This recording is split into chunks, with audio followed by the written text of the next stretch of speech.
Assalamualaikum warahmatullahi wabarakatuh. Bismillahirrahmanirrahim. Alhamdulillahirabbil alamin wa bihi nasta'inu ala umuri dunya waddin. Wassalatu wassalamu ala asyrafil anbiya'i wal mursalin sayyidina wa maulana Muhammadin wa ala alihi wa sahbihi ajma'in. Amma ba'du.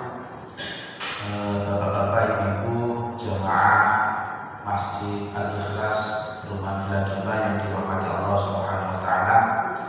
Alhamdulillah, malam hari ini kita bisa melaksanakan kegiatan taklim pengajian rutin 2 minggu sekali yang mengkaji kitab fikih, yaitu Safinatun Najah. Mudah-mudahan apa yang kita laksanakan ini senantiasa dicatat oleh Allah Subhanahu wa taala sebagai amalan sholihah. Oleh karena itu, marilah kita buka acara pengajian kita dengan baca suratul Fatihah, kemudian dilanjutkan dengan membaca sholawat Nabi. Bismillahirrahmanirrahim. Ila hadratin Nabi Mustafa Rasulillah Muhammadin sallallahu alaihi wasallam wa alihi wa azwajihi wa dhurriyyatihi wa ila musannifi hadzal kitabi sayyidina Syekh al-Alam Syekh Salim bin Sa'id al-Hadrami wa masyayikhina wa alimina wa masyayikhina Mas'udin. Syaikhullah ta'ala lahumul Fatiha. A'udzu billahi minasy syaithanir rajim. Bismillahirrahmanirrahim. Alhamdulillahi rabbil alamin. Ar-Rahmanir Rahim. Maliki yaumiddin. Iyyaka na'budu wa iyyaka nasta'in. Ihdinas siratal mustaqim. Shiratal ladzina an'amta 'alaihim ghairil maghdubi 'alaihim waladdallin. Rabbighfirli wa liwalidayya amin.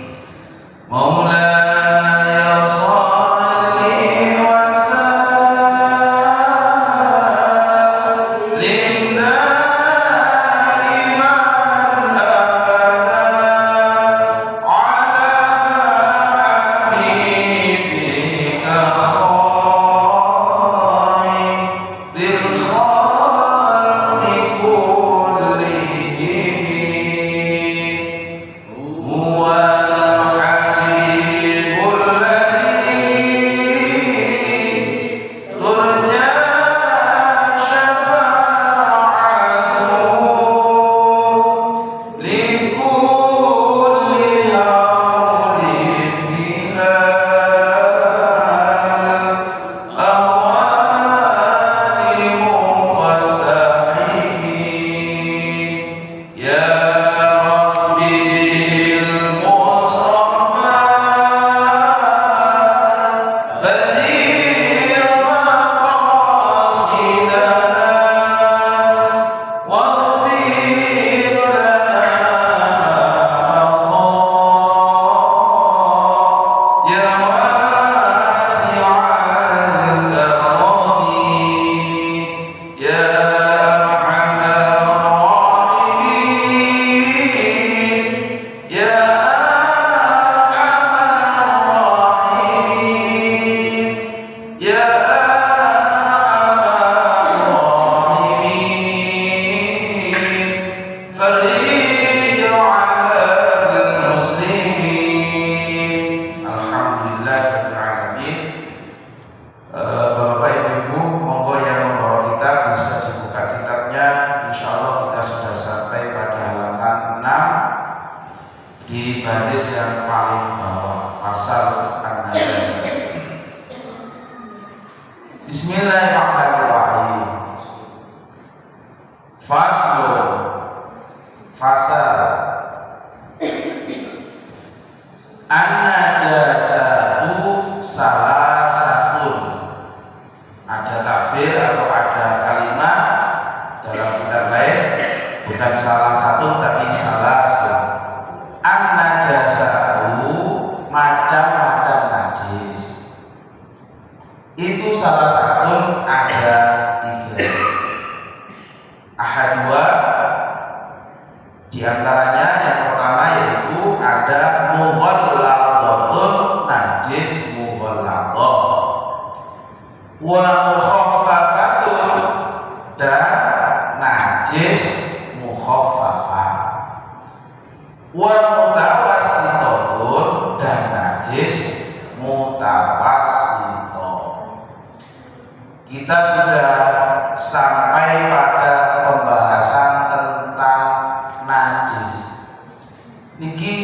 salah satu bagian penting di dalam ibadah, khususnya untuk sholat. Kenapa? Karena salah satu syarat supaya sholat kita itu sah, yaitu harus suci, baik suci dari hadas maupun suci dari najis. Nah ini, jadi kalau sholat terkena najis, ya otomatis sholatnya tidak sah.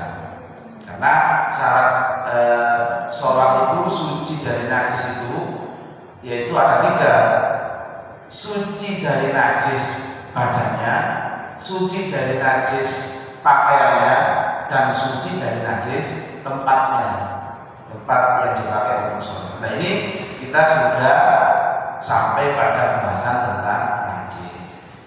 Secara garis besar, najis itu ada 3 macam atau ada 3 kategori. Yang pertama, ada yang disebut dengan najis mughalladhah.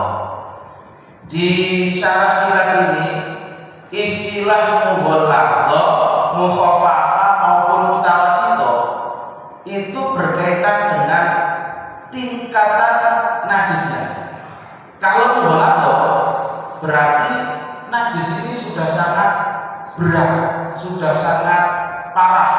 Jadi tingkatan itu sama. Ini makanya diistilahkan dengan mughalladhah. Mughalladhah itu berat. Arti secara harfiah bahasanya itu berat.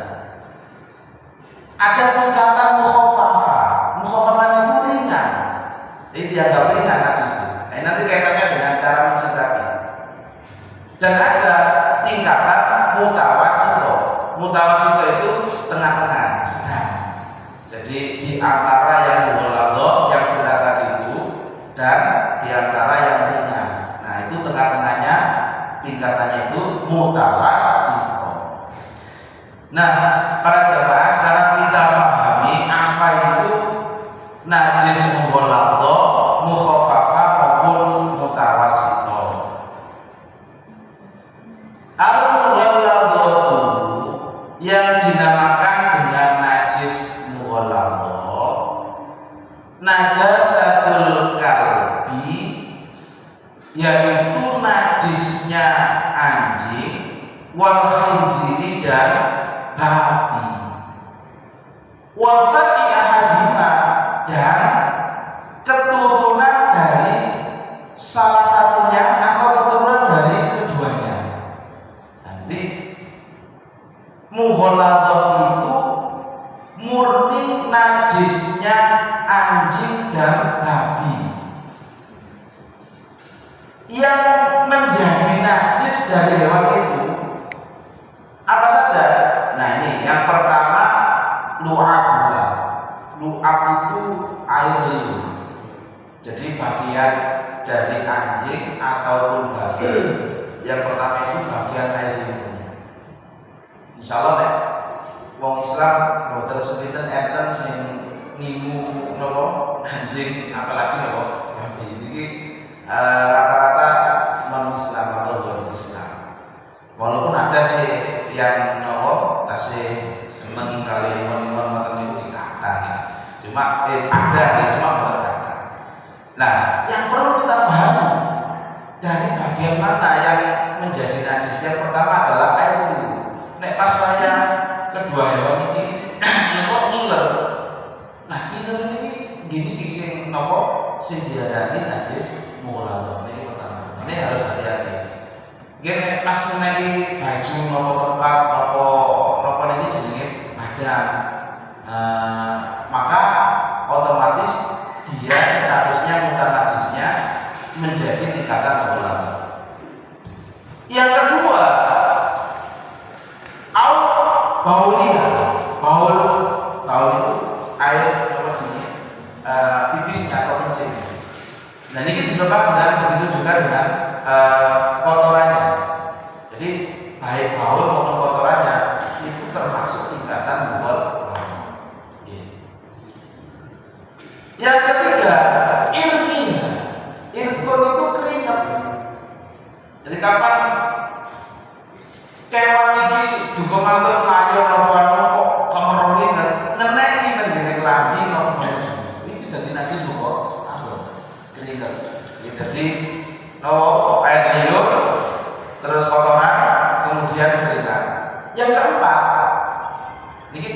salah ya. Niki dimulakoti ajzai badannya, termasuk bagian tubuhnya. Iku lek pas saya basah terus kena iku jadi najis mukhalafah. Jadi mandi dusi mari didusi. Anjing ada anjing terus habis mandi atau malu kecebur terus kok kena nanggone klambi atau badan, maka dari semuanya itu menjadi najis mukhalafah. Jadi ada 4 bagian ternyata dari kedua hewan tadi itu yang menjadi status najis mukhalafah. Yang pertama air liurnya, mantul-mantul keringatnya, kotorannya, kemudian badannya. Bagian badan itu semuanya pasti buatan apa itu, buatan masuk tangannya, kakinya, silahnya, kenapa anjing silah kepalanya gitu. Jadi termasuk pas saya basah, baik hewannya yang basah ataupun orang yang menyentuhnya itu yang posisi atau dalam keadaan basah kok bersentuhan dengan hewan tadi itu, maka dia terkena najis mukhalafah. Nah ini nopo hanya 2 hewan itu, wallah yang jelas ini sudah dinas baik dengan Al-Quran maupun dengan hadisnya. 2 hewan itu menjadi status najis, bahkan tingkat najisnya itu adalah mukhalafah. Wafat yang kedua, ini juga penting, termasuk kalau ada hewan niku sing diturunaken atau yang diperanakan dari kedua hewan tadi atau salah satunya. Misal enten anjing kok rabi kali kambing duwe anak, bagaimana status anaknya? Maka anaknya niki statusnya dielokno bapak ya gimana melok status mukhalafah sebab enten keturunan saking anjing atau babi dengan sapi duwe anak ini statusnya padha dadi napa najis mukhalafah. Apa maneh nek karo-karo maksudnya anjing rabi ambek babi wis double mukhalafah itu. Wonten istilahnya kita mukhalafah wonten double. Jadi baik dari anak aslinya maupun anak dari hewan yang lain atau sila babi dengan kambing, babi dengan sapi, anjing dengan kambing, anjing dengan sapi. Nah, keturunan dari keduanya statusnya sama, dianggap najis mukhalafah. Ini yang pertama. Kalau di sana ini ada satu anjing yang dikecualikan, yaitu anjingnya Ashabul Kahfi. Nah, dikecualikan itu. Ini Quran ini. Jadi Ashabul Kahfi itu satu-satunya anjing sing mlebu surgane Gusti Allah ini jare ini. Sebab apa? Melok ashabulnya. Melok wong sing jenenge jero dua niku. Ceritane kan ngoten nggih. Ada 7 orang sing beruber rajane sing kafir, sengidan dan menewo untuk menyelamatkan dirinya, dieloki ya anjing. Anjing ini digurak dalam nyingkring. Jadi setia karo Ashabul Kahfi sampai nopo anjing ini pun mati wis kali balunge. Lah kuasane Gusti Allah, Ashabul Kahfi sing singidan bareng jero iku niku tidur sing suwene 350 tahun. Tangi-tangi lho, iki mang asu iki ngetut sik iki saiki kok wis kali apa belunge to. Nah, ternyata tanpa disadari dia tidur itu dalam nopo keadaan berapa 350 tahun. Sing ngaten niki khariqul ada. Niki mulayane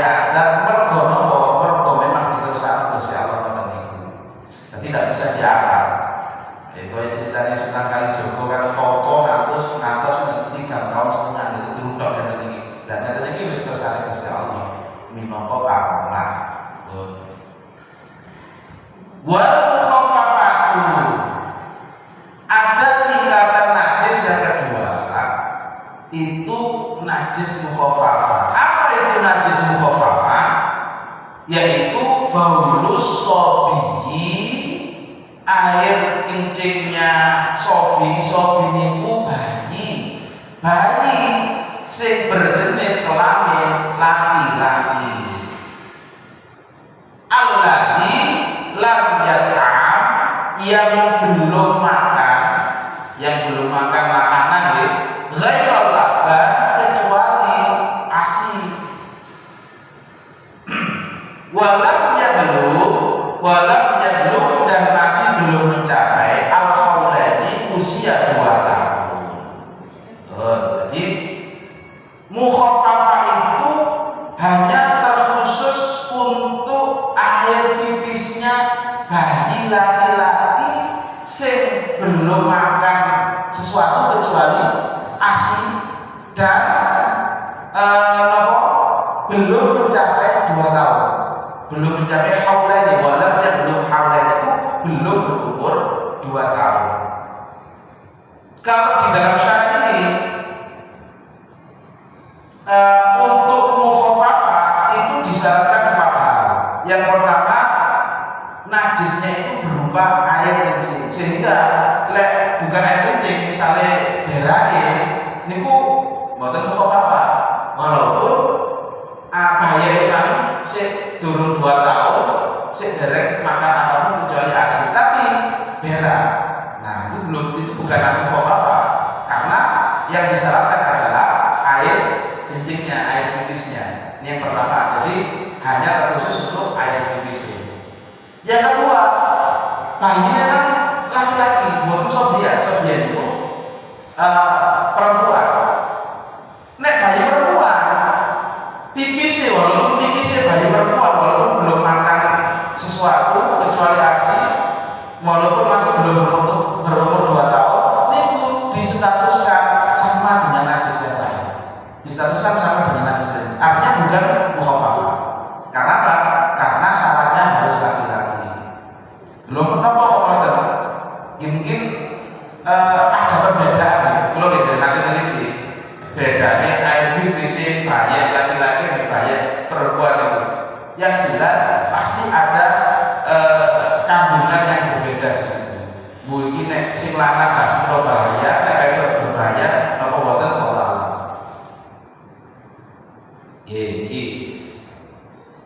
Yang ketiga, syarat dari mukhaffafah itu belum makan kecuali ASI. Nek umpama ana bayi laki-laki belum berumur 2 tahun, tapi wis games manane. Umur 1,5 tahun wis arep roti. Umur 1,5 tahun wis arep gedang. Umur 1,5 tahun wis arep sembarang kali. Pokok aja rujak ngono ya. Bahaya rujak. Lah niku nek umpama pipis, maka tidak menjadi mukhaffafah. Sudah menjadi mutawasithah sama dengan najis yang lain. Karena syaratnya pokok arek niki sik durung mangan apa-apa. Syarat yang keempat itu belum mencapai 2 tahun. Nek wis 2 tahun ke atas, nggih, sudah bukan mukhaffafah. Berarti sudah masuk di mutawasithah sama statusnya dengan najis yang lain. Ini untuk mukhaffafah. Wal mutawasithah, tingkatan najis yang ketiga yaitu najis mutawasithah. Najis apa itu yang mutawasithah itu? Sairun najasati, sisa dari seluruh najis yang selain mughalladah dan mukhaffafah. Artinya semua najis kecuali mughalladah yang najis babi dan najis tadi itu dan mukhaffafah tadi itu semuanya masuk di dalam tingkatan najis mutawasithah. Paling tidak najis mutawasithah itu yang di dalam syarah kitab ini itu ada 13. Ini kalau tulis simpel. Yang pertama baul, semua baul. Baul itu air kencing. Jadi semua air kencing itu masuk di najis mutawasito. Kemudian madhi ataupun wadi yang kapan hari sudah pernah kita bahas itu najis, ya, tapi masuk di mutawasito. Kemudian kotoran, semua kotoran manusia maupun kotoran hewan itu masuk di mutawasito. Kemudian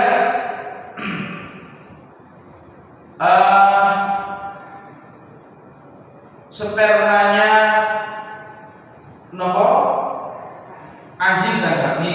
Jadi karena bukan dari yang tadi itu yang kita sampaikan awal tadi itu kan ada spermanya, itu masuk di mutawasito. Nanah itu juga najis. Darah sudah pasti, ya. Darah itu najis. Termasuk pas saya digigit nyamuk. Ini nopo ono nyamuk matu-matu dijeples. Ono darah. Ini najis loh, najis nih. Sebab nopo? Niku darah niku dudu darah dhewe. Niku darah sapa nyokot wong iki nyokot daging sampean nopo daging itu terus ngono diguguk metu darah. Nggih Pak bekas gitu kan dari orang. Nek nyamuke dhewe laler iku asline mboten gada gede. Cuma najis karena apa?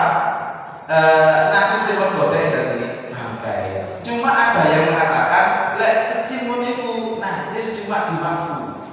Jadi dimaafkan itu ya dimaafkan karena nopo kecil nih bahasanya itu tidak begitu nopo mboten begitu toro. Jadi koyo ngotenku belalang nyamuk itu masih dimaafkan.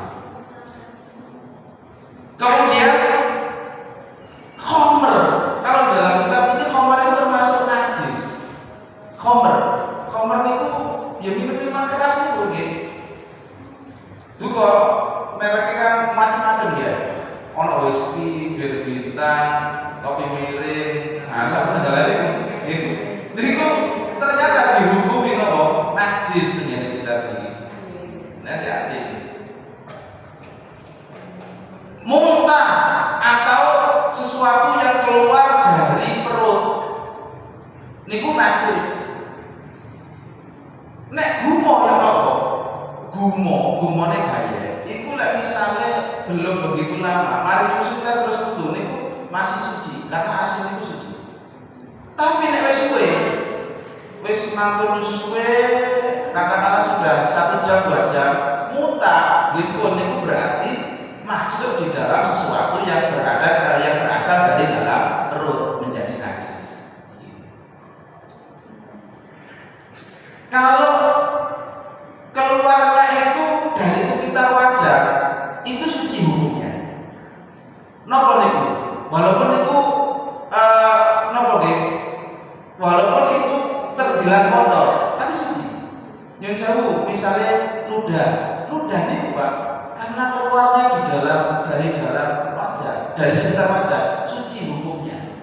Jadi misalnya kok enten ludah ngenai klambi nopo pakaian, nopo badan, niku suci. Atau nopo malih, nyun sewu umbel, ketek, kopok, niku suci Pak. Senajan nopo kotor. Nah iler niku dari dalam perut atau lambung. Iler niku kan maksudnya niku dudu lambung di napa jenenge? Air liur ya. Lah niku najis karena keluarnya dari lambung. Tapi kalau dari sekitar wajah, walaupun itu kotor, kullu mustaqdir itu sesuatu yang kotor. Kalau di area wajah itu hukumnya masih suci. Kemudian bangkai, kecuali 2 tadi itu, yang bangkai yang disucikan itu adalah bangkainya ikan dan belalang. ikan dan belalang itu suci. Ojo maneh dagingnya, bangkainya pun itu masuk suci. Makanya orang takut, Pak misalnya walang dipeyek halal Pak, lu halal. Nek kok kolu, jadi peyek walang niku pokok kolu niku halal. Sebab apa? Coba nek uripe bagainya jadi apa suci. Nek iwak pun jelas, iwak laut itu pun jelas. Tambahin ada seafood ya istilahnya. Bisul, nama bisul itu? Gih, odol pun jelas. Odol, kokol ya apa sama? Kokol itu najis. Jadi mergo bisa ketok kokulan ngoten nggih, gak kepengin ketok pecetat iki. Lah niku pecetatan niku nek anek-anek klambi niku najis. Iku bisul nggih, bisul udun maupun kokul niku termasuk najis niku atus atus.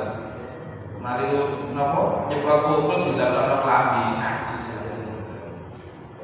Terus asap dari sesuatu yang najis niku hukumnya juga najis. Misalnya enten gene kandange kambing atau kandange sapi, kok temperin ngobong-ngobong diam. Napa niku jenenge? Diam iki tempat diam ya. Nah, niku lho sing napa jenenge ngobong-ngobong jampat tapi di sore mboten full kotoran.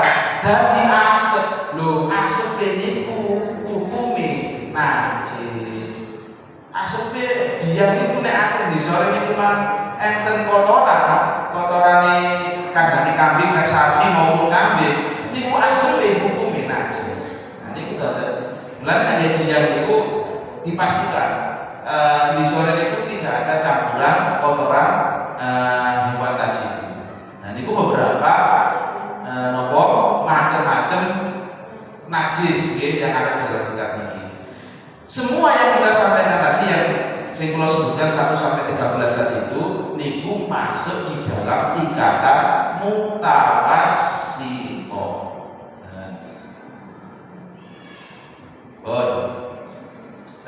Ada yang bertanya? Oke.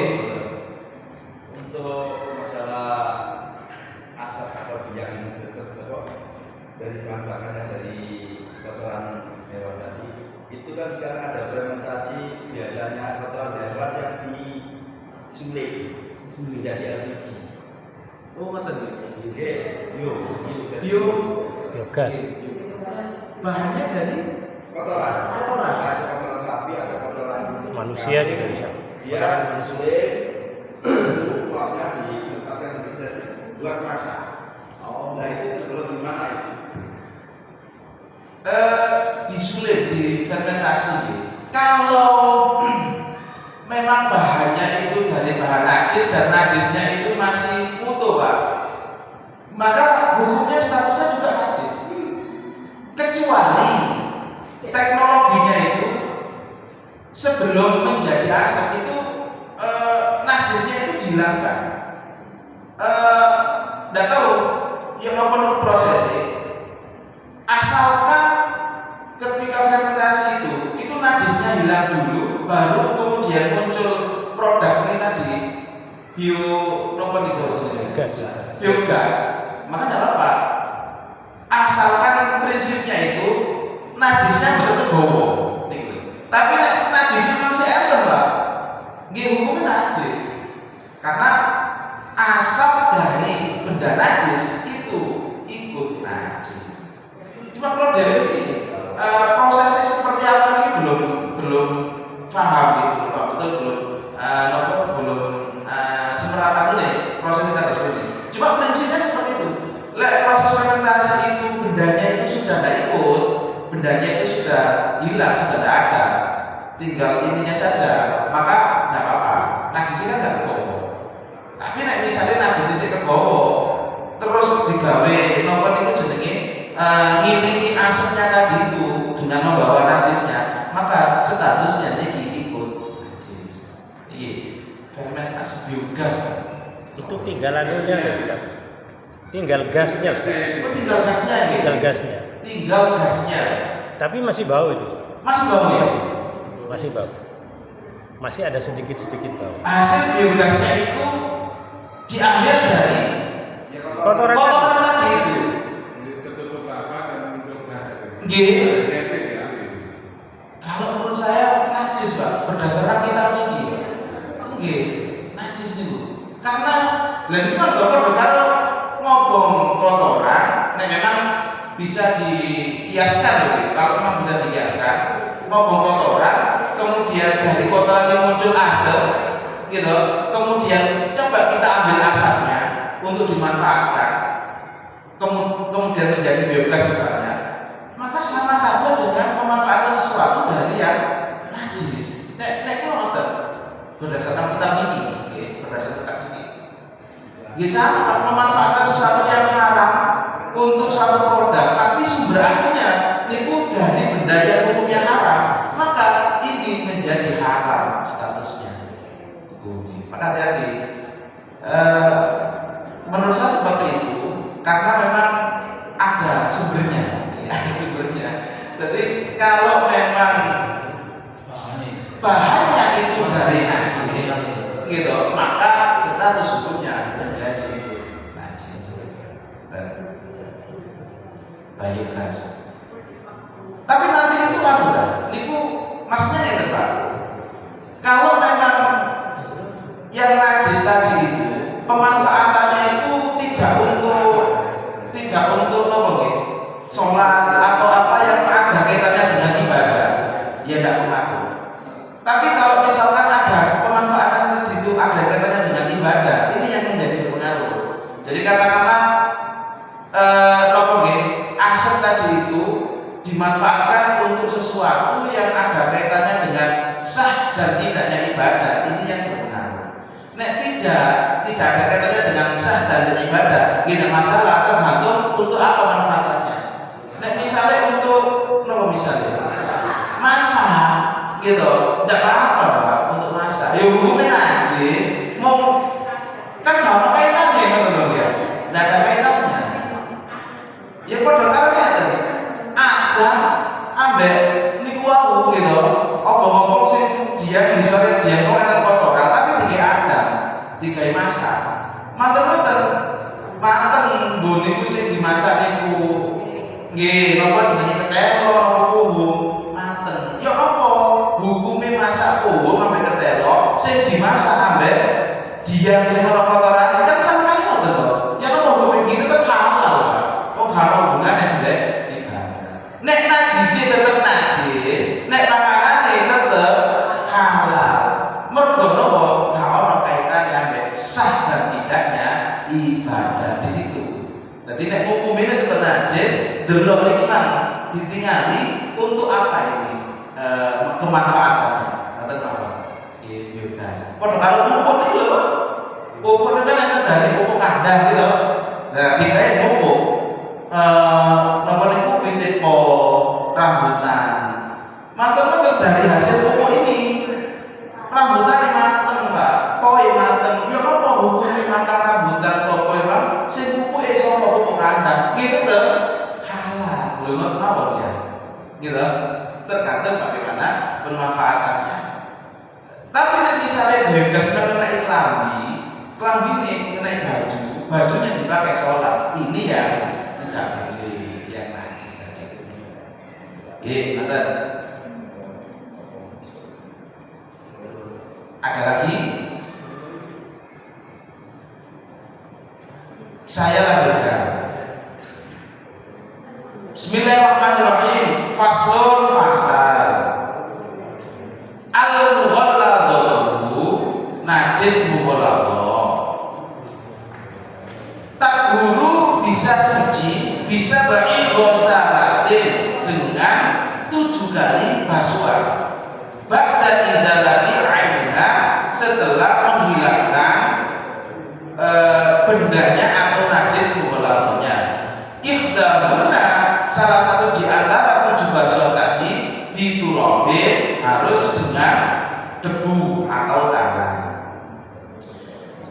Cara mensucikan mensucikan najis mughalladhah. Kalau ada baju, celana, sajadah, sarung, spray, apa saja yang terkena najis mughalladhah, kemudian untuk mensucikannya itu syaratnya pertama harus dibasuh sebanyak 7 kali. Dari 7 kali itu salah satunya harus dicampur dengan debu. Nah, sebelum dibasuh yang terakhir atau tahap terakhir, najisnya yang mengenai benda tadi itu harus dihilangkan. Misal, basuhan pertama itu untuk membasahi. Kemudian yang kedua, basuhan yang kedua itu dicampur dengan sabun atau deterjen atau softclean yang fungsinya itu menghilangkan najisnya, najis bola tadi itu. Nah, misalnya air liurnya anjing dibersihkan air liurnya. Nah, misalnya keringatnya ya dibersihkan keringatnya sampai hilang dulu. Baru kemudian untuk yang dicampur debu itu bisa pada basuhan yang ke-6 atau yang ke-5. Salah satunya, pokoknya salah satu basuhan tadi itu harus ada debunya. Nah, itu kadang misalnya tanah boleh. Jadi istilahnya itu ada campuran tanah ataupun debu. Baru yang terakhir, yang ke-7 itu untuk membersihkan dari semua yang tadi itu sabune, terus itu tanahnya atau debunya. Kalau misalkan lebih dari 7, bagaimana? Boleh. 7 itu minimal. Kalau kurang, ini yang tidak boleh. Pak, kalau misalkan lebih praktisnya diumbar di sungai, karena sungai itu kan sudah ada campurannya debu, boleh. Jadi ketika menghilangkan najisnya tadi itu, yang kemudian kepingin praktis sing ono campuran debu, itu diwujud di kali di sungai. Baru mulai sekali ditas dibasuh dengan air bersih sebanyak 7 kali basuhan. Apakah bisa? Bisa, boleh. Dan itu sama dengan salah satunya dicampur dengan debu. Karena sungai itu wis airnya itu wis campur dengan debu, dengan tanah maksudnya, dengan lumpur itu. Atau kalau memang ada deterjen atau sabun yang dirancang khusus untuk membersihkan najis mughalladhah, misalnya kalau deterjen ini diberi campuran tanah atau debu yang memang diperuntukkan untuk mensucikan najis mughalladhah, bagaimana itu? Boleh, canggih. Memang itu baik bio niku gitu. Nah, ini misalnya kok ono deterjen sing memang pemakaiannya khusus untuk mensucikan najis mughalladhah dan ada campurnya debu, itu bagaimana? Boleh, itu lebih praktis. Lebih praktis seperti itu. Jadi najis ini mughalladhah atau najis yang berat.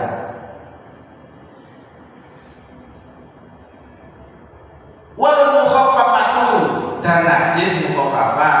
Bagaimana taburu biroshil ma'i 'alaiha ma'al ghalaba. Najis mukhaffafah itu cara mensucikannya karena memang statusnya itu ringan. Itu cukup dengan biroshil ma'i 'alaiha. Hanya dengan dipercikkan air di atas baju atau pakaian yang terkena najis mukhaffafah tadi itu. Ma'al ghalaba, dengan diratakan. Mantun gendong bayi gitu, bocah jaler sing dereng 2 tahun, dereng makan kecuali ASI, tadi lah kondisi syarat mukhaffafah tadi itu udah tak pipis terjadi lagi. Ya apa masukannya? Bagaimana apa? Arah dideke mendetul ya mau. Ambil air tadi itu diciprat-cipratkan, dipercik-percikan, dipercik-percikan kalau bahasa Indonesia. Dipercik-percikan di daerah yang terkena najis mukhaffafah tadi itu, ompolannya bayi tadi itu sudah cukup. Karena apa? Karena sifatnya masih mukhaffafah, masih ringan. Lek umpama enggak apa niku jenenge mboten puas, mboten napa kaya istilahnya itu kadang-kadang kan Allah Rasulullah yang bisa dirubah nggih langsung sae, tambah sae. Wis napa Kadang kan kadang-kadang si rada jijik lagi nopo wonten niku wis kadung kene opo malah wis tambah sisan bermasalah tambah saya. Cuma sakjane wonten hanya dengan dipercikan air itu sudah cukup karena statusnya mukhaffafa. Terakhir wal mutawassitatu tanqasimu ila ismail. Nek mutawassito niki dawa keterangane karena sudah ngedit. Saya lanjutkan di pertemuan berikutnya untuk membahas cara bersuci dari najis mutawassito. Wallahu a'lam. Al-Fatihah. Bismillahirrahmanirrahim. Shiratal ladzina Allahumma shalli ala sayyidina Muhammad wa ala alihi wa sallam. Walhamdulillahi rabbil alamin. Allahumma lakal hamdu wa ilaikal mushtaka wa anta musta'an la hawla wa la quwwata illa billahil azim. Allahumma ya fattahu ya alim iftah qulubana futuhal arifin warzuqna fahman nabiyyin wa hifdzal mursalin wa ilal malaikatil muqarrabin. Allahumma aghnina bil ilmi wa zayyina bil hilmi wa akrimna bit taqwa wa jannibna bil afiyah. Rabbana atina fid dunya hasanah wa fil akhirati hasanah wa qina adzaban nar. Sallallahu ala sayyidina Muhammadin wa ala alihi wa sallam. Walhamdulillahi rabbil alamin. Wassalamu alaikum warahmatullahi